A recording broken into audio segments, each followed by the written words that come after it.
cuando mi abuelo falleció en un místico pueblo de Veracruz, me heredó su antigua hacienda cafetalera, advirtiéndome que la tierra tenía memoria y protegía a quienes la respetaban.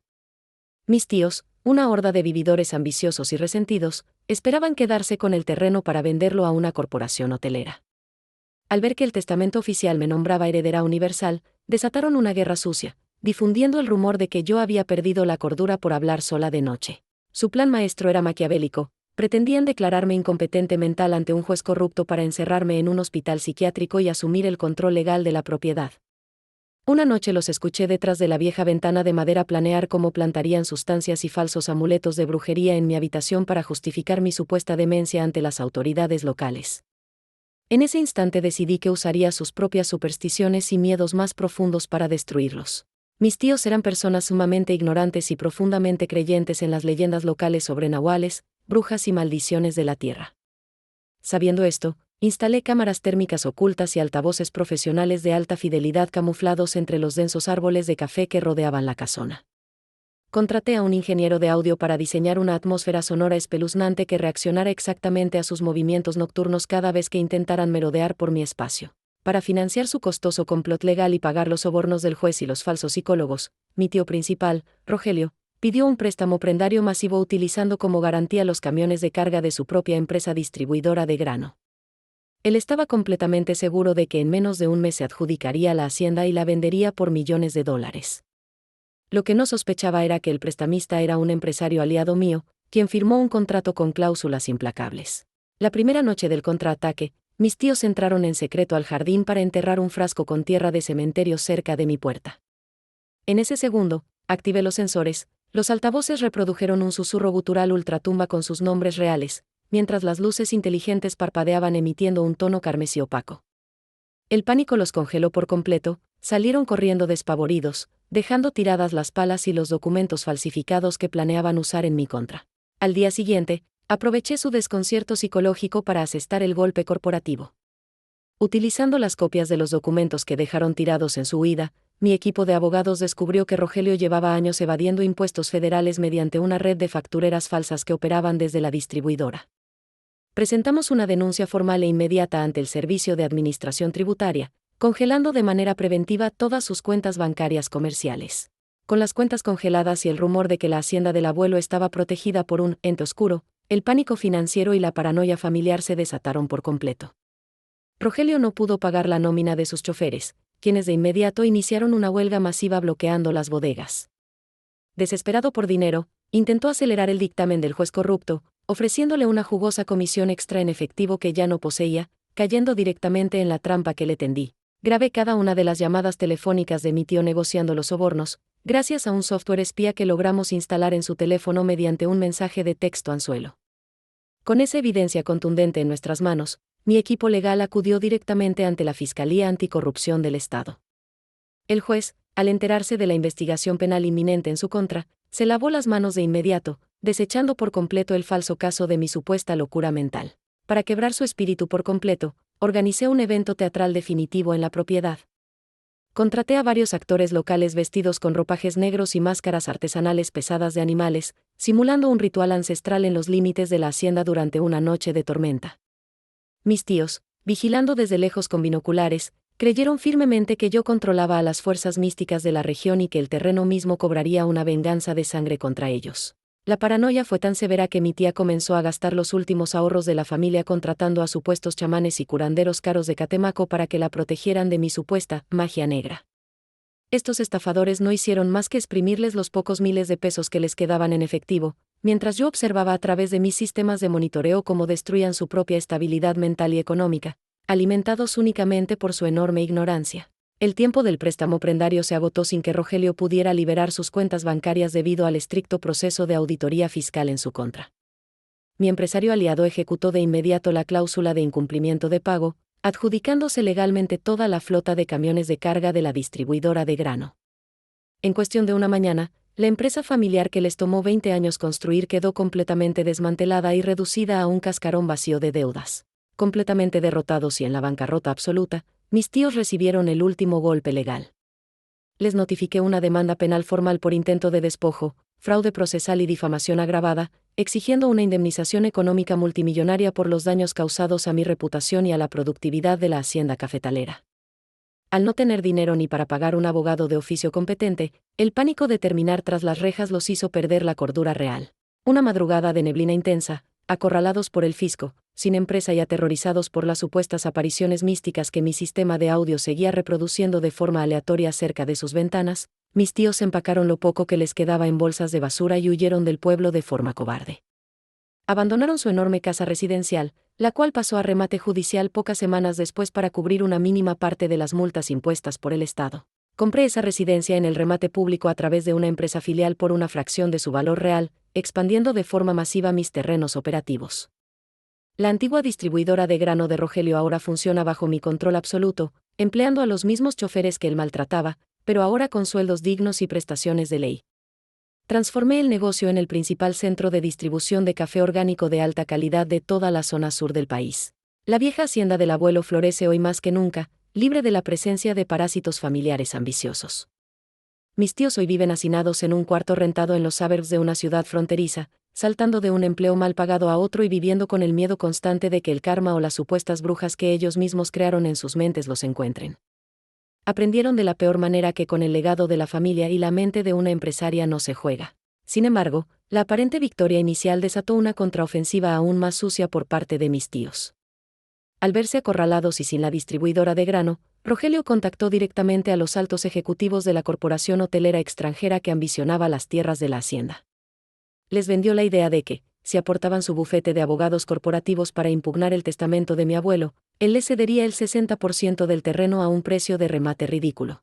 La corporación hotelera, movida por la pura codicia de devorar el místico paisaje cafetalero, aceptó el trato y envió al pueblo a un equipo de abogados despiadados liderados por el doctor Peralta, un hombre conocido por falsificar escrituras y desalojar comunidades enteras. Llegaron con una orden de suspensión provisional firmada por un magistrado federal, pretendiendo detener de inmediato toda mi producción de café y congelar la operación comercial de la hacienda de mi abuelo. Peralta se presentó en la entrada principal con una sonrisa cínica, acompañado por Rogelio, quien se burlaba asegurando que esta vez mi supuesta magia no me serviría contra el peso de una multinacional multimillonaria. No sabían que mi mentalidad empresarial ya contemplaba ese escenario. Mientras ellos leían el acta de suspensión, mi equipo de filmación oculta registraba cómo mi tío me amenazaba abiertamente con destruirme si no le firmaba la cesión de los derechos del suelo. En lugar de ceder al pánico ante la suspensión federal, utilicé la misma estrategia de guerra psicológica que tanto éxito me había dado. Esa misma tarde, filtré de forma anónima en las redes sociales del pueblo el video de las amenazas de Rogelio, junto con los planos originales del proyecto hotelero que demostraban que la construcción destruiría los manantiales de agua sagrada que surtían a toda la comunidad. El salseo local se convirtió de inmediato en una furia colectiva. Los habitantes del pueblo, profundamente arraigados a sus tradiciones y dependientes del agua de la zona, reaccionaron con un coraje impresionante. En cuestión de horas, cientos de ejidatarios y trabajadores locales montaron un cerco humano impenetrable alrededor de las entradas de mi hacienda, jurando que ningún abogado citadino ni corporación corrupta tocaría las tierras del abuelo. La presión social escaló tanto que los medios nacionales enviaron corresponsales al lugar. Mientras la comunidad me blindaba físicamente, yo ejecuté un movimiento financiero maestro en la bolsa de valores. Descubrí que la corporación hotelera cotizaba públicamente y que dependía en gran medida de su certificación internacional de empresa socialmente responsable. Contraté a una agencia de relaciones públicas global para difundir el escándalo del intento de despojo violento y la inminente destrucción ecocida de los manantiales de Veracruz por parte de sus abogados. El impacto en los mercados financieros fue brutal y fulminante. En menos de 48 horas, las acciones de la multinacional hotelera sufrieron una caída estrepitosa del 12% en Wall Street, provocando el pánico generalizado entre sus inversionistas principales. Los directivos de la empresa, furiosos por la crisis de reputación mundial, ordenaron la destitución inmediata del Dr. Peralta y cancelaron de forma definitiva cualquier trato comercial con mi tío. Peralta fue despedido con deshonra y quedó expuesto ante el colegio de abogados por los métodos ilegales utilizados en el pueblo. Rogelio, completamente abandonado por sus poderosos aliados y debiendo millones en honorarios legales que ya no podía cubrir, cayó en una crisis nerviosa tan profunda que comenzó a alucinar de verdad. Juraba a gritos que el espíritu de mi abuelo lo perseguía por los pasillos de su casa vacía para cobrarle cada una de las traiciones que cometió, aprovechando su debilidad mental absoluta para asestar el siguiente golpe legal y financiero. Presenté ante el juzgado federal las grabaciones donde Peralta y mi tío admitían haber pagado un soborno millonario al magistrado que firmó la suspensión provisional. La evidencia era tan contundente que las autoridades federales arrestaron al magistrado esa misma semana, anulando de inmediato cualquier recurso legal que pusiera en duda la validez del testamento de la Hacienda. La tía Magnolia, al ver que su esposo Rogelio estaba a un paso de la prisión federal y completamente desquiciado por la paranoia, intentó realizar un último movimiento desesperado para salvar el pellejo. Sustrajo las últimas joyas de la familia y los títulos de propiedad de una pequeña granja que poseían en el estado vecino, planeando huir sola a medianoche hacia la frontera. Lo que ella ignoraba era que mi sistema de rastreo satelital ya vigilaba cada uno de sus pasos. Justo cuando Magnolia intentaba abordar un autobús interestatal en la central camionera de la ciudad vecina, 2 agentes de la policía ministerial la interceptaron de forma sorpresiva. Llevaban una orden de aprehensión vigente por el delito de complicidad en fraude fiscal y lavado de dinero, vinculada directamente a las cuentas secretas que ella manejaba para desviar las ganancias de la antigua distribuidora de grano de su esposo. Su huida cobarde terminó en una celda. Con los tíos principales completamente neutralizados y tras las rejas, me enfoqué en limpiar el nombre de la hacienda y consolidar el imperio cafetalero. Utilicé los fondos obtenidos de la indemnización legal que la corporación hotelera se vio obligada a pagarme para evitar una demanda internacional por daños ecológicos, e invertí cada centavo en construir la planta procesadora de café más moderna y sustentable de toda la región, beneficiando directamente a todo el pueblo. La planta procesadora generó más de 300 empleos directos para las familias locales que me apoyaron durante el cerco humano, convirtiendo a la hacienda en el motor económico de la zona. Los ejidatarios ahora reciben precios justos y utilidades anuales por sus cosechas, eliminando por completo a los intermediarios abusivos que solían explotarlos en el pasado. El legado de amor y respeto a la tierra que mi abuelo me confió se transformó en una realidad imparable. Por su parte, el juicio contra mis tíos avanzó con una rapidez implacable debido a la presión mediática nacional. Rogelio fue sentenciado a 12 años de prisión en un penal de máxima seguridad por fraude fiscal y soborno agravado, mientras que Magnolia recibió una condena de 6 años por lavado de dinero. Desde sus frías celdas, ahora contemplan el vacío absoluto de sus ambiciones, sabiendo que cavaron su propia tumba financiera al intentar robar a su propia sangre. Hoy miro los hermosos campos verdes de café brillando bajo el sol de Veracruz y sonrío con una profunda paz en el corazón.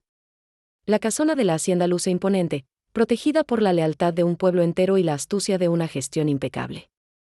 La lección para el mundo quedó grabada en piedra. La codicia familiar basada en la mentira siempre se estrellará de frente contra la inteligencia estratégica de quien sabe defender lo que por derecho y justicia le pertenece.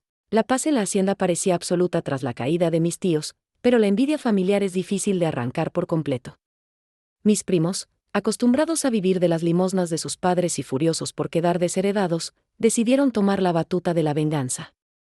Liderados por mi primo Julián, un tipo violento y muy resentido, planearon un sabotaje nocturno contra la planta procesadora de café, buscando destruir la maquinaria para hacerme perder mis valiosos contratos de exportación. Julián pensó de forma estúpida que por conocer los viejos caminos de la propiedad podría evadir la seguridad sin ser detectado.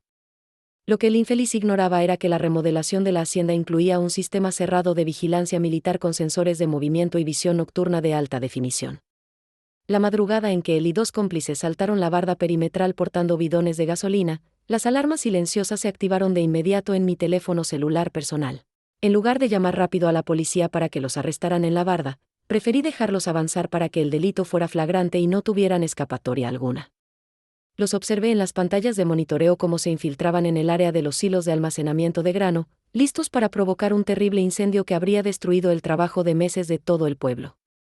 Justo cuando Julián sacó un encendedor de su bolsillo, las luces del complejo se encendieron. Quedaron completamente cegados y paralizados por el pánico en medio del patio principal. De la sombra salieron 6 guardias de seguridad privada fuertemente armados acompañados por perros adiestrados, quienes los sometieron contra el suelo en cuestión de segundos. Me presenté en el lugar caminando lentamente, aplaudiendo de forma irónica ante su patético y desesperado intento de sabotaje industrial. Julián me miraba con un odio puro, escupiendo insultos sin parar. Su estúpida confianza se desmoronó por completo cuando los actuarios de la Fiscalía del Estado, a quienes yo ya había alertado, llegaron al lugar con patrullas. Las cámaras de seguridad habían registrado cada uno de sus pasos en video de resolución 4K, desde el momento en que llenaron los bidones de combustible en una gasolinera local hasta su ingreso ilegal a la propiedad. La evidencia era tan abrumadora que el grave delito fue clasificado como terrorismo industrial. Al ser un delito grave que ponía en riesgo la economía de la región y la vida de los trabajadores de la planta, el juez de control les dictó prisión preventiva oficiosa sin derecho a fianza. Mis primos pasaron de ser jóvenes mimados que gastaban el dinero de sus padres en fiestas costosas, a dormir en el suelo frío de una celda compartida con criminales de alta peligrosidad. Pero mi venganza financiera contra su linaje podrido no se limitaría simplemente a verlos tras las rejas.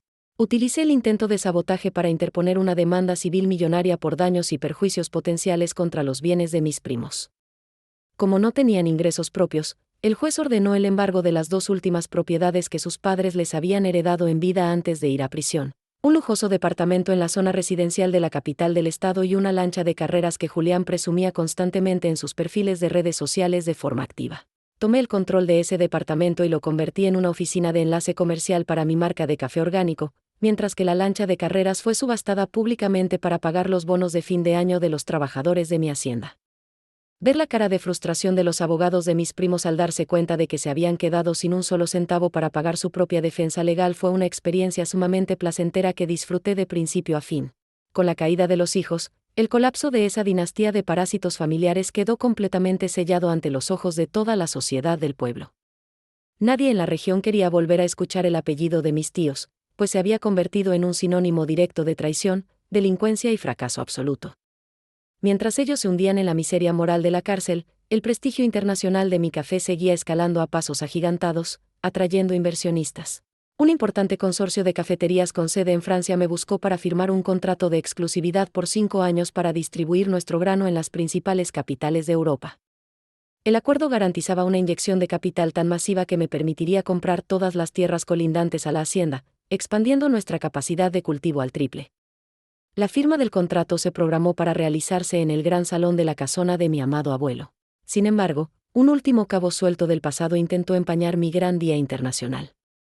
El prestamista usurero que originalmente le había retirado los camiones de carga a mi tío Rogelio por falta de pago, intentó extorsionarme de forma baja.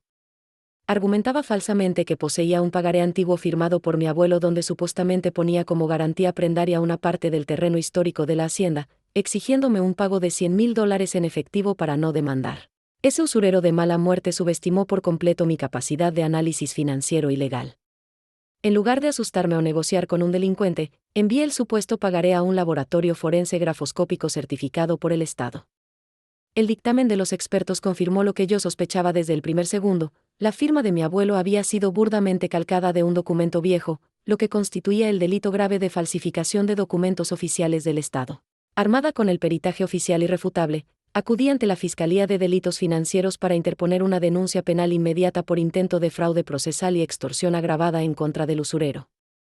Las autoridades actuaron rápido debido a que este sujeto ya contaba con varias quejas previas de otros comerciantes locales a los que había despojado de sus negocios mediante engaños similares, por lo que su suerte en los tribunales ya estaba completamente echada. La misma mañana en que los inversionistas franceses llegaban a la hacienda para firmar el acuerdo internacional de exportación, la policía ministerial reventaba las oficinas del usurero con una orden de cateo y aprehensión definitiva. Se llevaron todas sus computadoras, libros contables y cajas fuertes, dejando al descubierto una red masiva de lavado de dinero y préstamos ilegales en la zona. Su imperio de extorsión y abuso se desvaneció en un abrir y cerrar de ojos. Firmé el contrato con los empresarios extranjeros bajo el cobijo de los frondosos árboles de café, consolidando el triunfo absoluto de mi gestión y asegurando la riqueza de mi pueblo por generaciones. El nombre de mi abuelo quedó limpio de toda mancha y su legado brilla hoy con un éxito que traspasa las fronteras del océano. Los enemigos que intentaron destruirme y tacharme de loca terminaron devorados por su propia codicia, atrapados en la miseria y el olvido total. Con todo mi imperio blindado y los enemigos principales neutralizados, decidí no bajar la guardia ni un solo segundo. Desde el penal de máxima seguridad, mi tío Rogelio intentó una última apelación legal utilizando a un abogado de oficio bastante barato, alegando supuestos problemas de salud mental para conseguir el arresto domiciliario. Sin embargo, envié a un equipo de médicos especialistas independientes a evaluar su estado real, demostrando que su supuesta demencia era una farsa. El juez federal rechazó la solicitud de inmediato, obligando a mi tío a cumplir cada día de su condena tras las frías rejas de su celda. Por su parte, la tía Magnolia no corrió con mejor suerte en el penal femenil. Abandonada por sus viejas amigas de la alta sociedad y sin un solo centavo para comprar privilegios dentro de la cárcel, tuvo que integrarse al taller de costura del reclusorio para ganarse el sustento diario. lavando los uniformes de las demás reclusas del lugar. Mientras mis tíos pagaban sus deudas con la justicia, el corporativo francés comenzó a inyectar los fondos acordados para la expansión. Diseña un plan maestro de infraestructura que incluyó la compra legítima de 5 haciendas cafetaleras abandonadas que colindaban con la propiedad de mi abuelo. Con esto, unificamos la producción del grano bajo una sola marca cooperativa, asegurando empleo digno con prestaciones superiores a las de la ley para más de 1.000 familias de la región. Sin embargo, un inspector corrupto del Departamento de Ecología Estatal intentó frenar las obras de la nueva planta de tratamiento de aguas residuales. Exigía un soborno en efectivo de $50,000 para autorizar los permisos de uso de suelo, amenazando con clausurar todo el proyecto. El infeliz no sabía que yo ya grababa cada una de sus exigencias ilegales mediante micrófonos ocultos instalados estratégicamente en la mesa principal de mi oficina de la casona. En lugar de negociar con ese delincuente, acudí directamente con el secretario de Gobierno del Estado para entregarle la grabación y las pruebas del intento de extorsión. El funcionario, comprometido con la transparencia debido al impacto internacional de mi café, ordenó un operativo sorpresa. Al día siguiente, el inspector fue detenido con las manos en la masa por agentes ministeriales justo cuando pretendía firmar una falsa acta de clausura en la entrada de la hacienda. Ese arresto fulminante mandó un mensaje contundente a toda la estructura política y comercial del Estado: la hacienda de mi abuelo era completamente intocable y sus finanzas estaban blindadas por la ley. La planta de tratamiento se terminó de construir en tiempo récord, convirtiendo a nuestra empresa en la primera procesadora de café 100% ecológica y sustentable de todo el país, un logro que llamó la atención de las revistas de negocios más importantes del mundo. Llegó el día histórico en que el primer barco cargado exclusivamente con contenedores de nuestro café de especialidad zarpó desde el puerto de Veracruz con destino a Marsella, Francia. Para celebrar este hito, organicé una gran fiesta comunitaria en los jardines principales de la casona, invitando a todos los recolectores, ejidatarios y sus familias.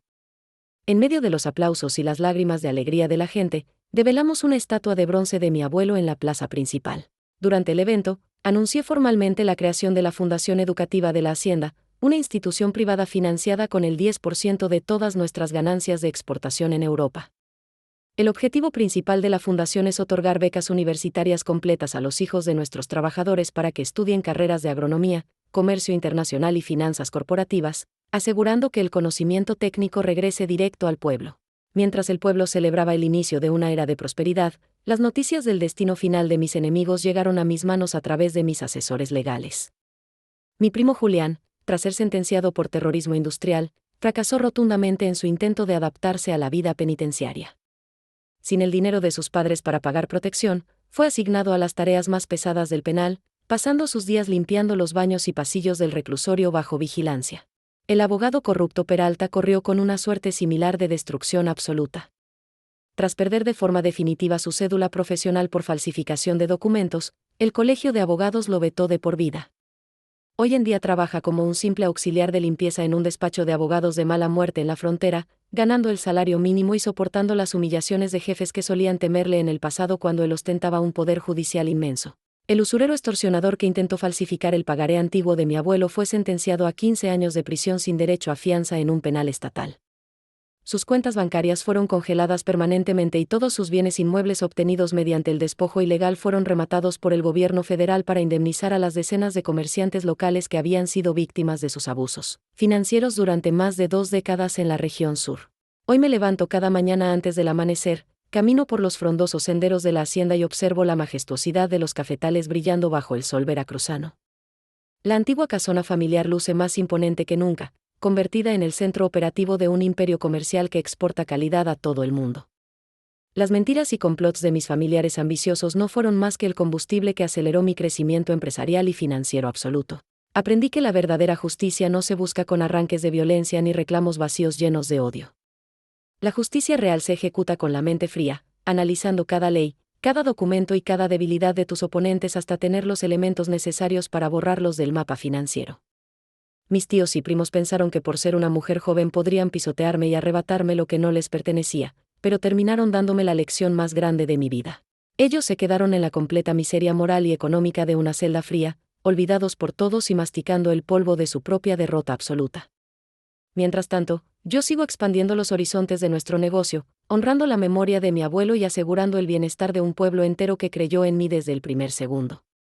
La ambición desmedida basada en la traición familiar siempre cavará su propia tumba ante la inteligencia de una estrategia impecable.